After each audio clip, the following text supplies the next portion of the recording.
The day I collapsed from a stroke in my own classroom, the paramedics rushing me out on a gurney, was the same day my wife, Lisa, didn't just clean out our joint bank accounts.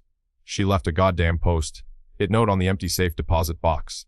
Enjoy your new life. I'm starting mine. The 177-6652-33, gone, vanished. My world tilted not from the lingering dizziness of the stroke, but from the sheer, brutal audacity of it. I was staring at a bank alert on my phone, handed to me by a sympathetic nurse, my left side still numb, speech a slurred mess. Rage? No, not yet. Just a vast, cold emptiness where my future used to be. The first coherent thought was, call Greg, my brother, my rock. Greg arrived within the hour, his face a mask of concern that hardened into fury as I croaked out the story. He didn't say much, just helped me with the discharge paperwork the next day, and took me to his place. No questions asked beyond. What do you need right now, Brian? His guest room became my sanctuary. That first night, I stared at the ceiling. Lisa. The betrayal felt like a physical blow, worse than the stroke. Had there been signs? Of course there fucking had. Her sudden obsession with financial independence courses, online. Her phone, always angled away from me. A new password she claimed was, for work security. The way she'd stopped asking about my students or the new curriculum I was developing for my AP history class. It was a slow fade, like a poorly preserved photograph. I'd been too busy grading papers, prepping lessons on the rise and fall of empires, to see the subtle siege laid against my own. My preparations, pure luck mostly. Years ago, after my mom passed, I'd kept her modest inheritance in a separate account, solely in my name, a rainy day fund, I'd called it. And then there was the comprehensive power of attorney I'd insisted on when my colleague, old Mr. Henderson, had a similar health scare and his kids couldn't access his funds for proper care. I'd thought it was for my protection if I became incapacitated. I never dreamed it would become evidence against her.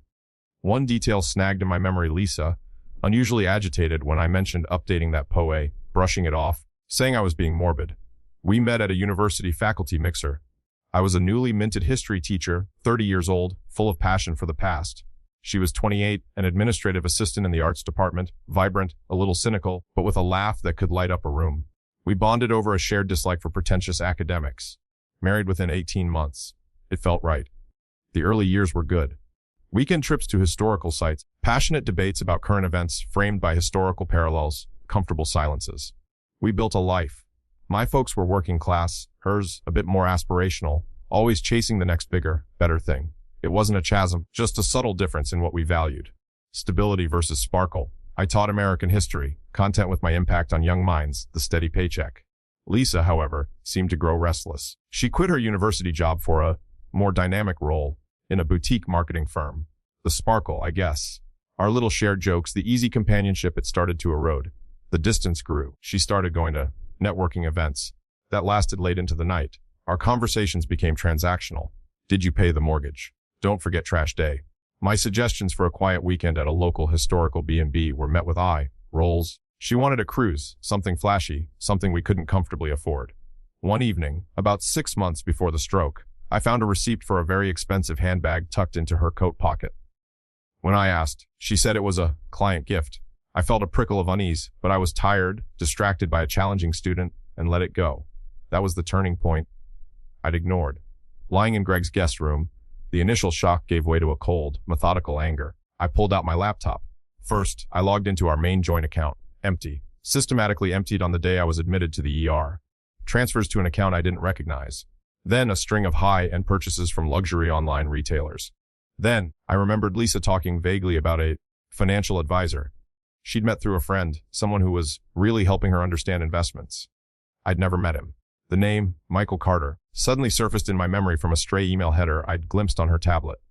A quick search. Michael Carter, financial consultant, and, startlingly, our next-door neighbor. Greg brought me coffee. What are you finding, bro? I showed him. His jaw tightened. He remembered Carter. That smooth talker. Always a bit too friendly with Lisa when you were at school. A previously innocuous comment from another neighbor, Mrs. Henderson, came back. Saw Lisa and Mr. Carter having a very cozy lunch downtown the other day, dear. Thought you'd want to know. I dismissed it as gossip. Now, it felt like a shard of glass in my gut. Greg, I need help. I said the words heavy. Anything, he replied instantly. He then called his daughter, Emily, my niece. She was a bright spark, in her final year of law school, interning as a paralegal. Uncle Brian needs some looking into done discreetly. Emily, bless her practical heart, was on it.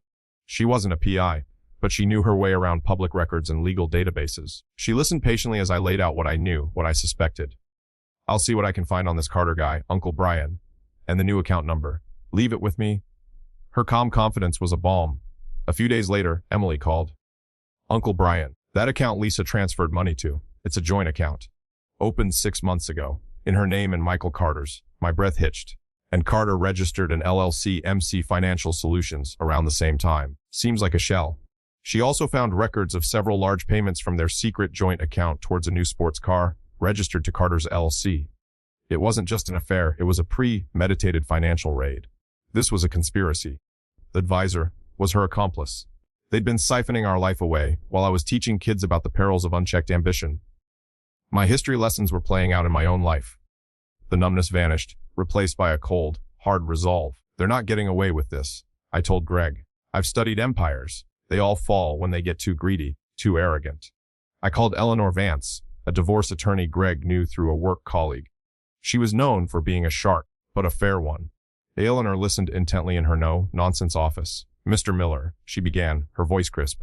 This isn't just infidelity. This is calculated financial malfeasance, possibly abuse of a vulnerable adult given your stroke. The POA you set up is key. It establishes your prior financial competence and intent.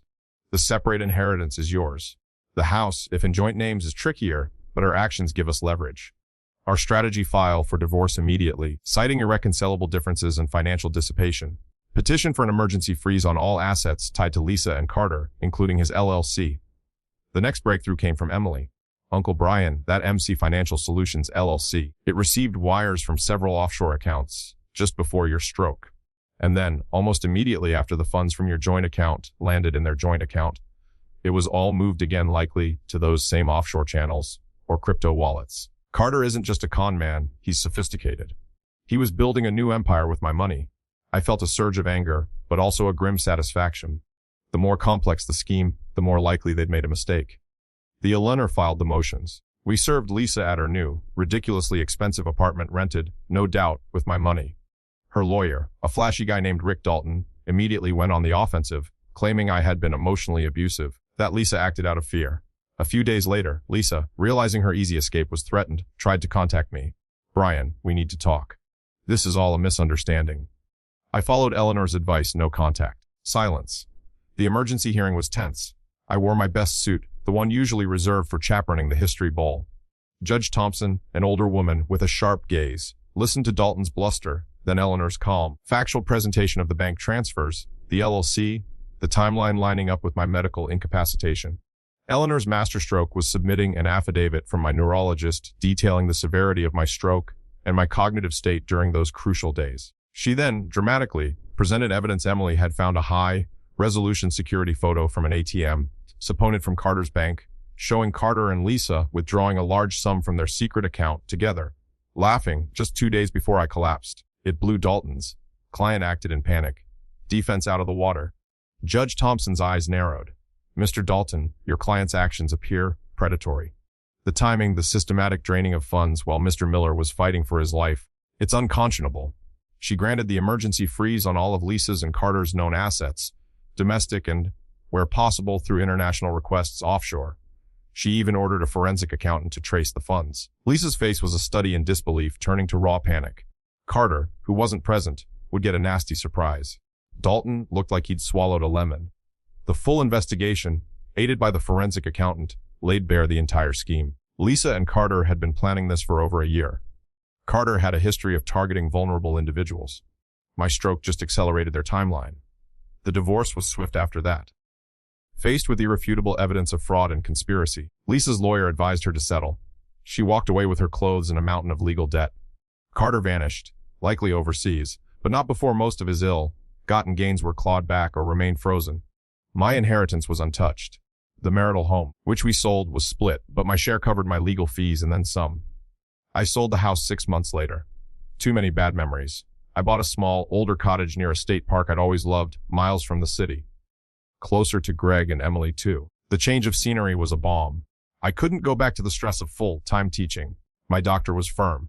Instead, I found a part-time gig at the local community college, teaching a couple of history survey courses. It was enough. It was quiet. My health improved. I even started volunteering at the park's historical society, cataloging primary sources. I'd used some of the settlement money to get the disability insurance I'd paid into for years. The monthly checks weren't huge, but they helped. It was an unexpected bit of stability. One of my first acts of new freedom was to establish a small scholarship at my old high school, the Brian Miller Resilience Award, for students overcoming adversity. I also helped Emily with her final year's tuition. "You're going to be a hell of an attorney, kid," I told her. She just grinned. These small acts of giving back, they started to heal something in me. I'm at peace now. The betrayal, the fight, it's part of my history, not my entirety. Last week, sorting through old boxes, I found our wedding album. For a moment, I thought about tossing it, but I didn't. I just put it back. It's a chapter, not the whole story. Sometimes, a sudden, brutal attack on your own empire forces you to re-evaluate what's truly valuable. I learned that the most important walls aren't built of stone or wealth, but of integrity and the loyalty of good people. And those, I found, were stronger than I ever knew.